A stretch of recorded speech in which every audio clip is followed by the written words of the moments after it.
Good morning.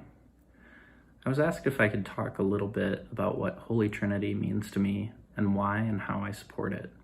So here goes. About 8 years ago, when Amy and I were looking for a church home, Holy Trinity really stood out to us for a couple of reasons. The first thing was we were welcomed when we came in the door. The other thing we noticed is that Holy Trinity is a strong community of faith. Initially, this perception was just based on our observations of people's interactions before and after worship. But as we spent more time at Holy Trinity, these welcoming and community themes continued to stand out. This congregation really loves, lives, and shares Christ. It's evident in worship, even when we do our back pew Lutheran kind of thing. It's evident in the way people at Holy Trinity are welcoming to all who walk through these doors, the key word there being all.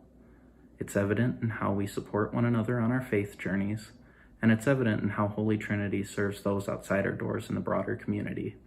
All of this is why we choose to support Holy Trinity. Now, how do we support Holy Trinity?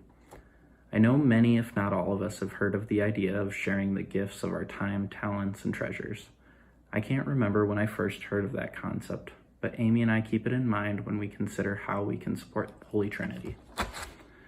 Walking through them in that order, we start with time, which is definitely the most challenging for us during this season of our lives, having 2 young boys.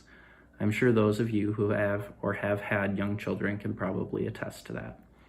This is an area we'd like to grow in the future as we're able. As far as talents, we try to think of what skills we may have that would be useful to share with Holy Trinity. One of those is music.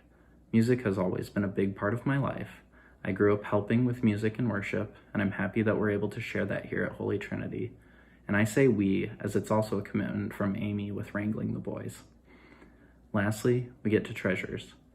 Each year at this time, Amy and I think, pray, discuss, and analyze how we might be able to contribute to Holy Trinity financially in the upcoming year. The amount varies by year and depends on a multitude of variables, including our income, expenses, other giving plans, projected interest rates, and implied equity volatility. Hey, what do you expect from a couple of actuaries? All jokes aside, Holy Trinity has expenses, and this is a way that we can help do what we're able to share in covering those expenses and funding ministry opportunities. I fully expect the balance of how we share our time, talents, and treasures will evolve over time. In closing, I encourage you to think about how you may be able to share your gifts, whatever they may be, to support Holy Trinity. Thank you.